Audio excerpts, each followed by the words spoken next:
Hello, this is Mr. Jarrett, and in this video, I'm going to be taking you through the logo design presentation. So normally in class, we have a partner discussion about these questions.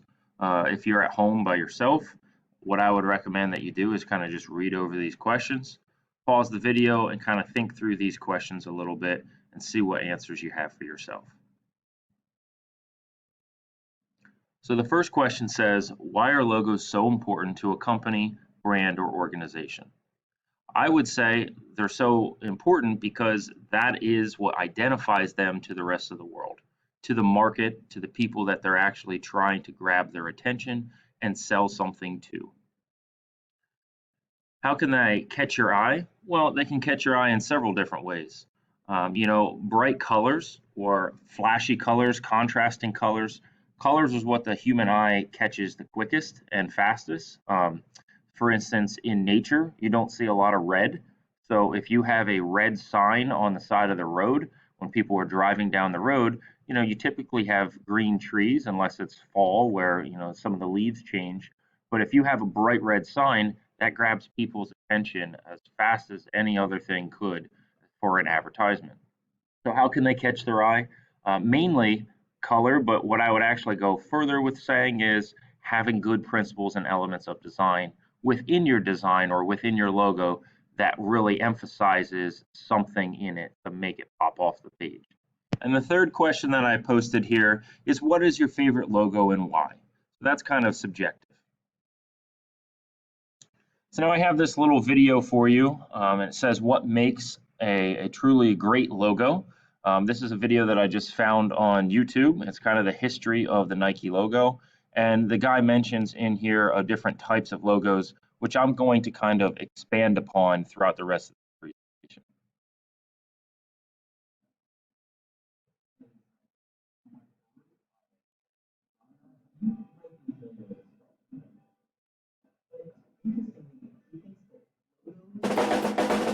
This is Michael Beirut. I'm Michael Beirut. I'm a graphic designer. You might be familiar with his work.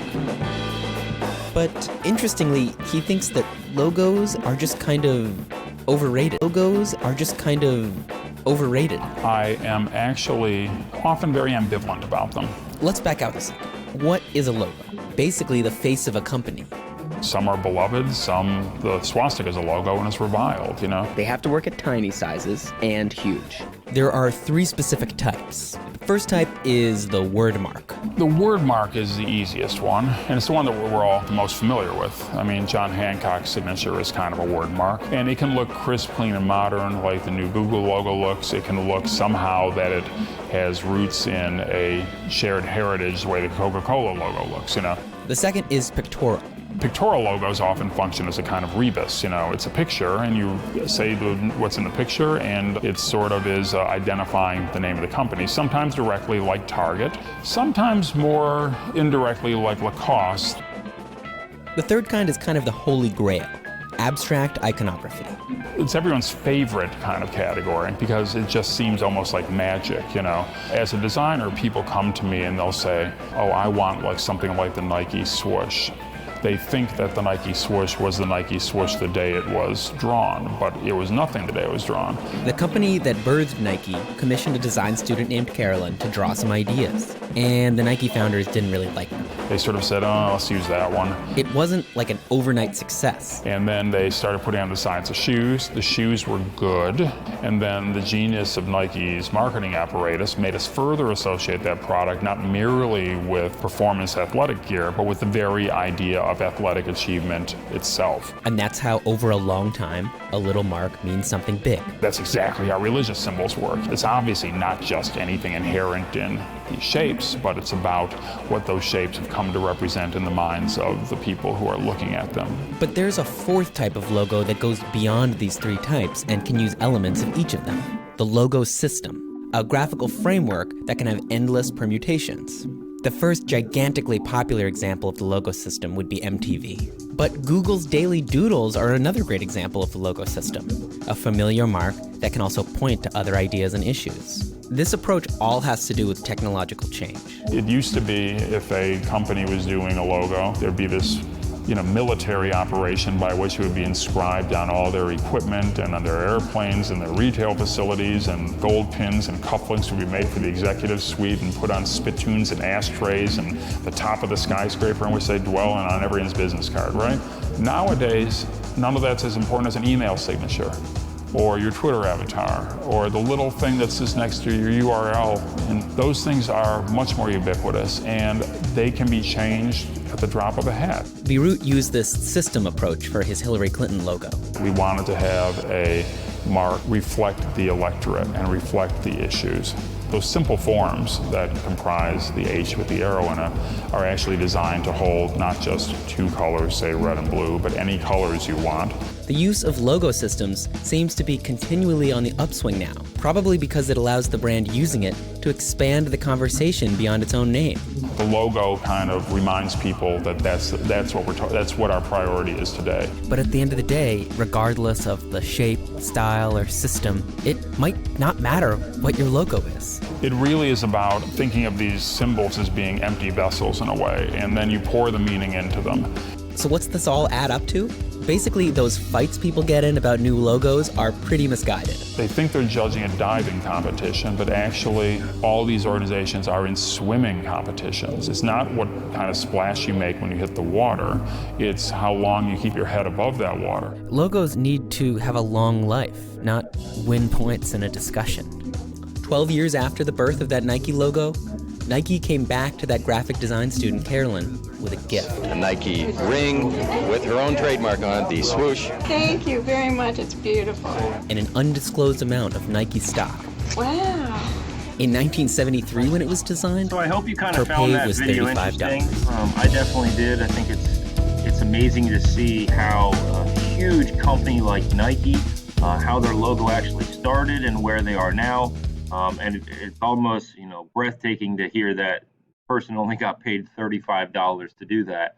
I know I make logos for companies on the side, and I get paid a lot more money to do simple logos than $35. So $35 for a billion-dollar company, a multi-billion-dollar company, is pretty darn amazing.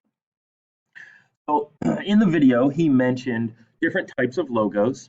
And what you saw there is he kind of mentioned these first four.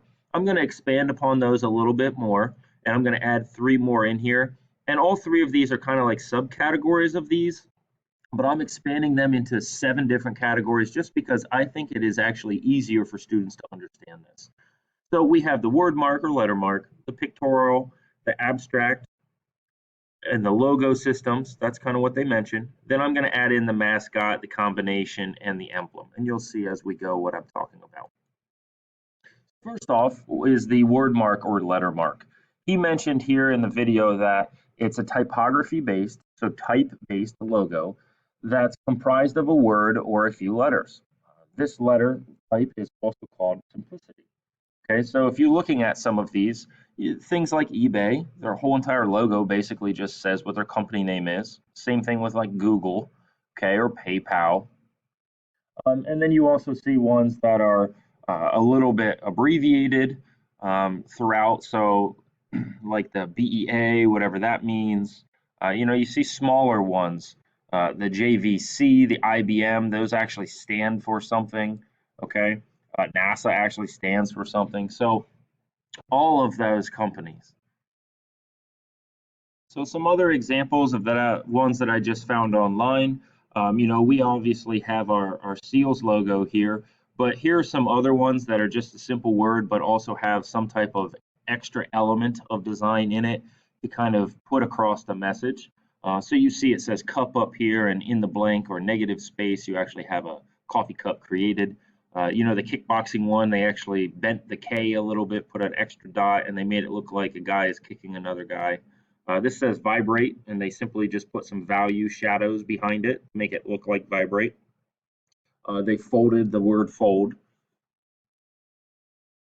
Dieting, it starts out real big and then it gets thin as it goes across. So the tunnel they kind of created, you see this right away and you can actually read that word even though half the word is missing. And that's because based off your past experience and what your eyes see here, your eyes are kind of filling in the rest of the letters. This one's kind of neat. It says division, and all of the I's are actually dividing everything else. So these are all word marks or letter marks, but they're just a little bit more creative. Then we have the pictorial. So this is an icon or graphic-based logo, something that's called your brand mark or your logo symbol. And a lot of times these are just kind of a random symbol. Sometimes they actually have meaning and it kind of goes along with what the company is. For instance, like Apple. This is a picture of an apple. Target, that is a picture of a Target. Dropbox, that is a box. Shell, that is a shell. So these are graphics or a graphic based or an icon logo that represents the company. Then we have abstract. The abstract ones are just geometric or organic shapes. So like the Nike swoosh, what is a swoosh? If they sell athletic gear, you don't really see this shape in any sports. You don't have a swoosh in sports. Google's Google Drive symbol, that's just like an abstract symbol. Same thing with like Pepsi or IBM, or BP oil or BP gas. So these are just geometric or organic shapes that represent their company. So almost as if what the guy said in the video, he said these are kind of empty vessels, meaning it's just like an empty logo. It has no meaning unless you give it meaning and you put it to that company. And then the fourth one he mentioned was the logo systems. These are logos that can be altered in color or design, but still represent the same thing. So he is famous for doing the Hillary Clinton campaign logos. MTV is what started all of this. And now Google does this all the time with their Google Doodles. So expanding upon these, I added the next few. The fifth one that I said here is the mascot. So this is illustrated characters. So these would kind of fall into, maybe the abstract or the pictorial, but these are more characters. They're actual people that have faces, whereas these are just symbols. So that's why I kind of added this.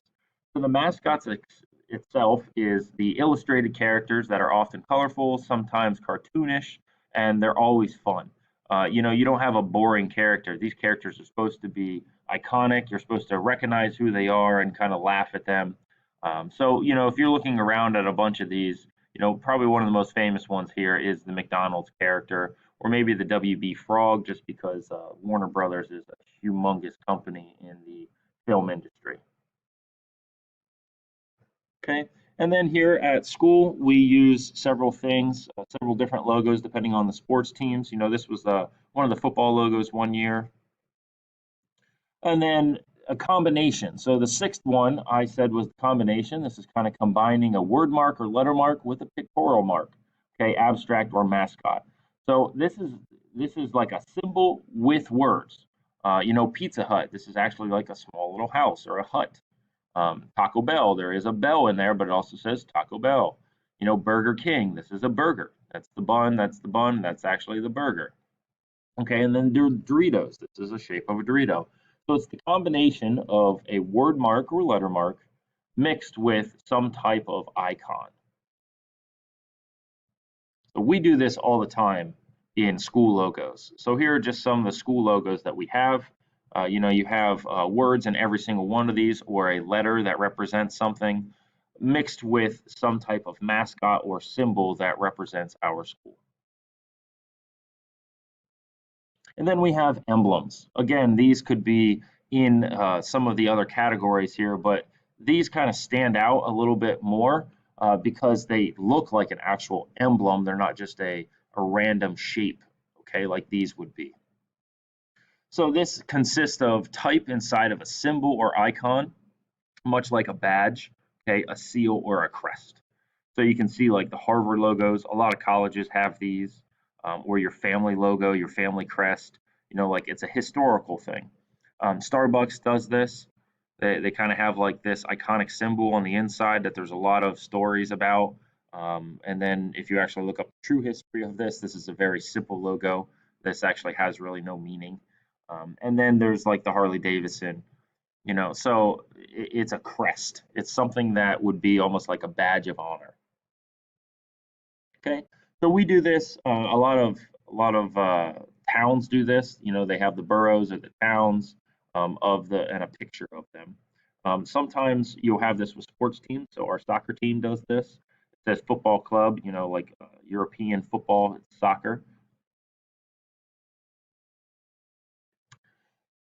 Now I'm going to change gears a little bit. And this slide kind of asks you, how is color used? What do you think when you see these colors? So if you rotated those colors and you kind of put them in a different order, you might have realized that these colors are the colors of a traffic sign, okay, or a traffic light. So we obviously know that these three colors have meaning. They tell us either to go, to yield, or to stop. So how is color actually used in logos? Okay, so why are several fast food chains, their logo red and yellow? What does red and yellow actually do to us as humans when we see it? Why are they used in fast food chains? So that's kind of just a posing question. I'm not going to answer that yet, but we are going to watch this little video that says, why are so many fast food logos used with one or more colors? And hopefully you'll kind of get the answer from this video.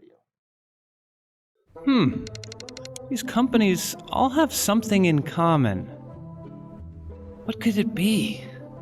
Besides all being fast food chains, they all use the color red.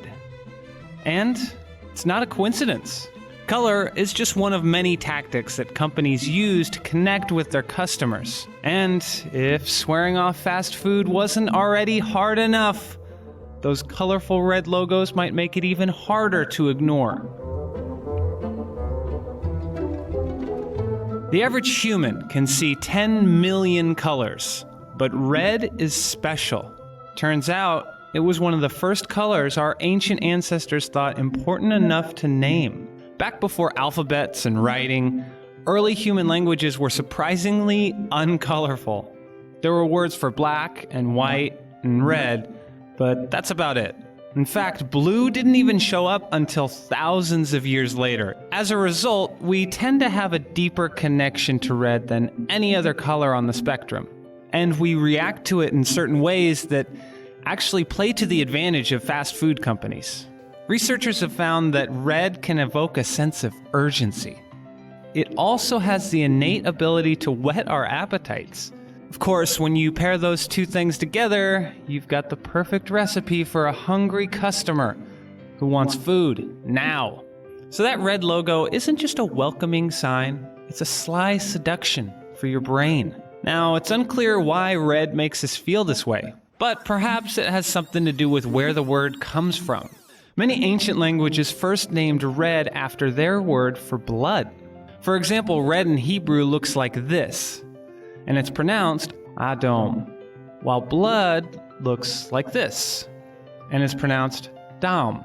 But red's bloody beginning has transformed over millennia. During medieval times, for example, red was worn by royals as a status symbol. And today, brides in many parts of India are married in a red dress. In fact, red is one of the few colors today that cultures all over the world tend to view positively. And it's no wonder that companies dedicate so much thought to their logos. After all, we're a visual species. Despite having 5 senses, 80% of all the information our brains process on a daily basis comes straight from our eyes. And according to marketing company WebPageFX, nearly 85% of consumers say the main reason they chose one product over the other is color. And another 80% said that colors are what give brands that memorable stamp of recognition. Just think of what McDonald's would look like in blue, green, or pink. God, it's just not the same.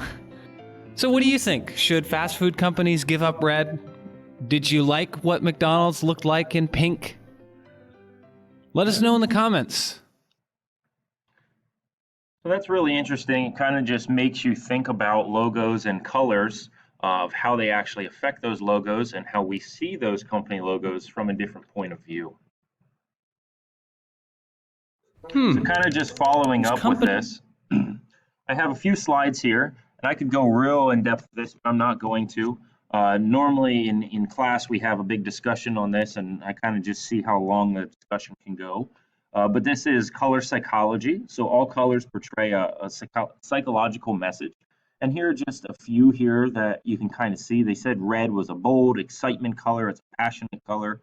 We kind of typically put blue in the trusting category. It's like a dependability. Green, is like a peaceful or healthy, or sometimes money or growth. Yellow is optimistic. It's like a cheerful color. And orange is kind of like a warning color. Okay, warmth, friendly. But this is like a definite warning color. It grabs your attention and says, "Ooh, hey, watch out." So all of these different colors actually have some meaning, and they're psychologically put into effect some type of meaning for us. So companies will use this knowledge in their logos. So not all of these kind of fall into play with this, but if you look at some of these and you kind of just follow down through, optimistic, it's supposed to be like a cheerful logo. So you start to look at some of these, yeah, okay, well, how does UPS follow into that? Okay, it might not, but a lot of these other things are supposed to grab your attention and make you feel happy while you're there. You're doing the best buy, you're actually buying something from them. A friendly logo, a lot of these places are stuff that you go and you buy things from as well. Your blue logos, this is your trusting stuff. And if you actually look at a lot of these logos are things like social media, Twitter, you have your Facebook logo, and that is because it's trusting. So you're actually entrusting these different companies with some type of personal information. The same thing with like HP, or IBM or Ford, like you're entrusting your safety or something about your personal life. Lowe's, their whole entire logo is a house, and you're actually buying things for your house there. So you're entrusting in them. Okay, green for peaceful or health. So you see a lot of like animal stuff or fruit and vegetable companies. And kind of going through these, your excitement, your bold. This is a lot of stuff that needs to grab your attention and be sold right away. Your creative, they have that marked as purple. But then you have some companies over here that kind of do all these different things. So they use all these different colors. Okay. Now this is my part, my favorite part of this whole entire presentation. It's just because I like the creativity of this. And this says logos that have hidden messages. Some logos can contain hidden messages within them or word plays. So for instance, right when you look at this, you see it says hidden, yet the eye is not actually there. Your eye just kind of fills that in. So in the blank space, it actually has an eye, the shape of an eye. So there are tons and tons and tons of logos that actually have hidden messages within them. But just here are a few that some of you have probably seen and you've maybe not even ever realized this. Baskin-Robbins, they're famous for having 31 different flavors. Okay, Tostitos, this is actually a small person sharing a chip with another person over a bowl of salsa. Amazon's slogan is they have everything from A to Z. FedEx is always moving forward. They have an arrow hidden in here. Then there's the famous Toblerone chocolate logo. This is actually a company from Switzerland, so you say that Toblerone because it's in French. And what's kind of hidden in here is actually where it originated, and there is the B-E-R-N-E, and that Bernay, Switzerland, is actually where this is originated from. And that city is also, or that town is also known as the City of the Bears. So they actually have a bear hidden in the logo of the mountain. Then we have the Goodwill logo. Some people just see the G for Goodwill, but it's also a smiling face.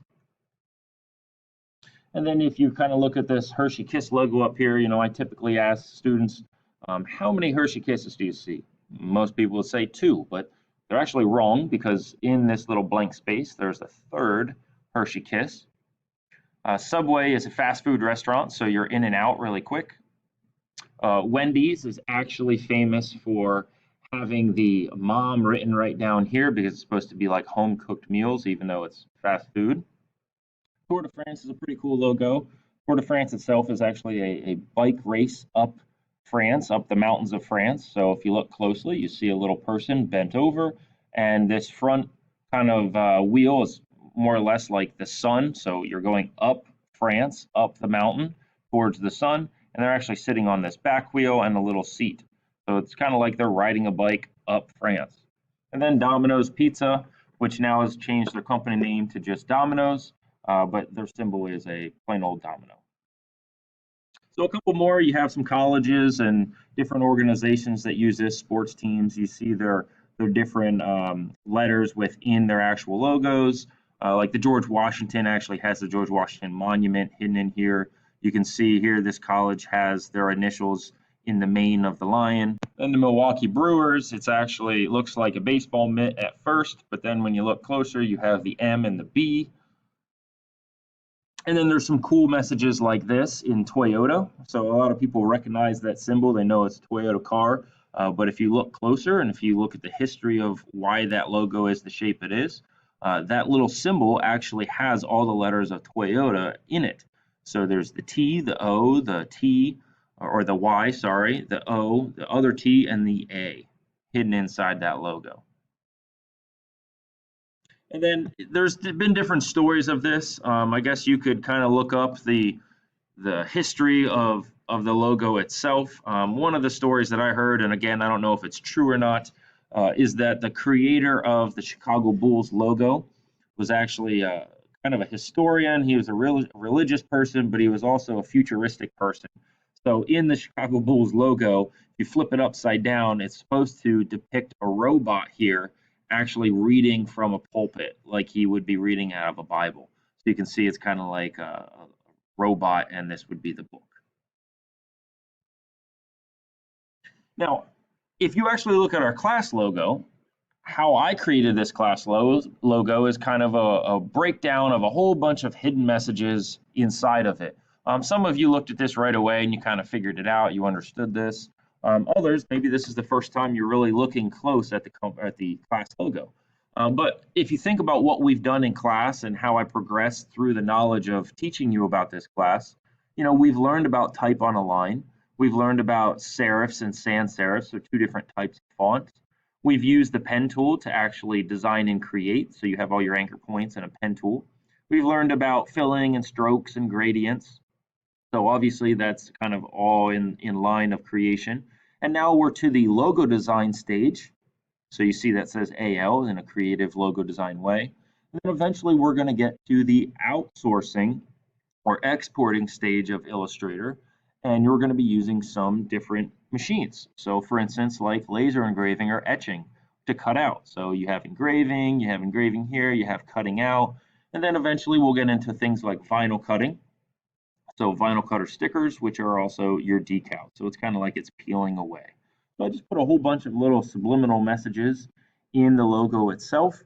I wouldn't always recommend doing this, but this is just a fun, artistic, creative way that I made the header or the class name into what I would say is kind of a huge drawn out logo.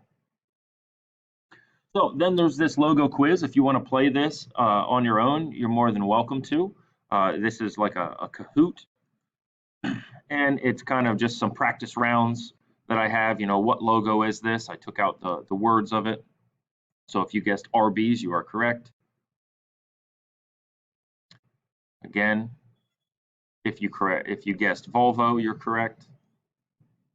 Which one of the Google logos is correct here? If you said the true or the one on the right, that is actually correct. It goes blue, yellow, or blue, red, yellow, blue, green, red. It's kind of just a trick with your eyes. It's hard to remember which one it is. And then which one of the BMW logos is this? Is correct. And if you said false, you're right. The blue actually comes first. It goes blue, white, white, blue. So again, if you want to play that Kahoot, you can, but hopefully you learned a lot from this long presentation about logos and how color is used in those logos to portray a message.